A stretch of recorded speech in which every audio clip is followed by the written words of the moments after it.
Okay, so let's imagine that we have a magnetic field, B, that's pointing, a uniform magnetic field that's pointing everywhere out of the page. So the tips of arrows, here are the tips of arrows that represent the magnetic field pointing out of the page, and we launch a particle in this magnetic field this way.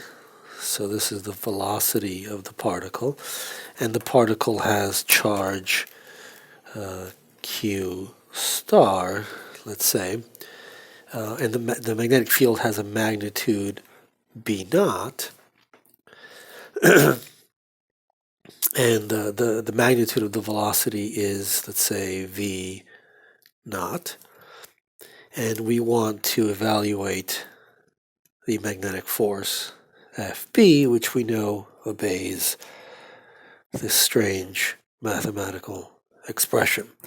The magnetic force is the charge times the velocity across the magnetic field. So we want both the magnitude and the direction.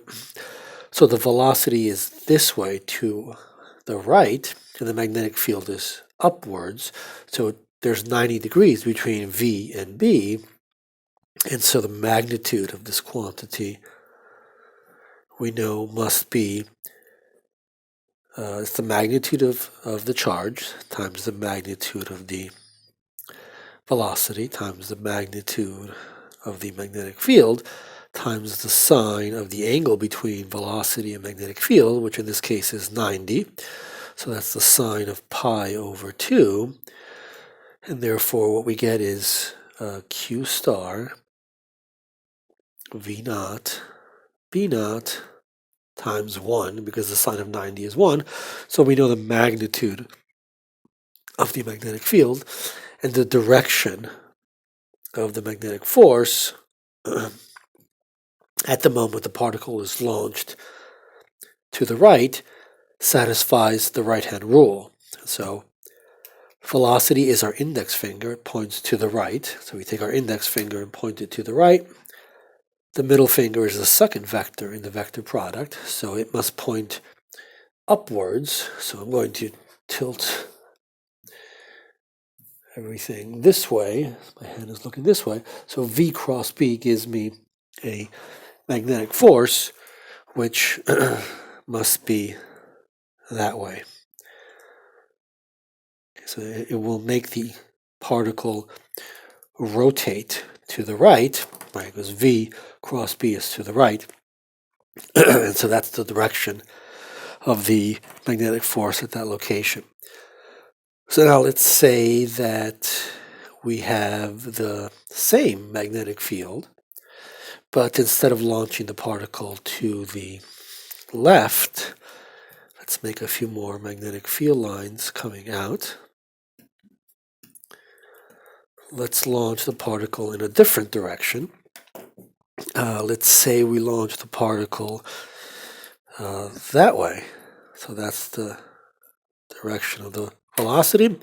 The magnitudes are all the same, let's assume. So in this case, we get V, right? The direction of the magnetic force is V cross B. So it's VB, and so the force is to the right. So in this case, the force is this way. And again, we have 90 degrees between velocity, which is in the plane, and the magnetic field, which is out of the plane.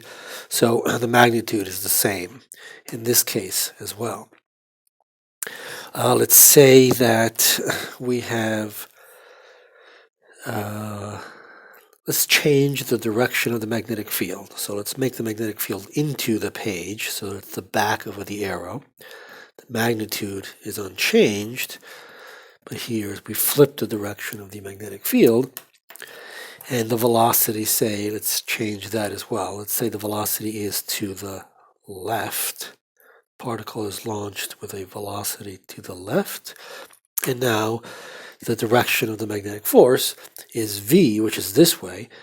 B is no longer out of the page, but into the page. So the right hand looks like this, with the middle fingers pointing down.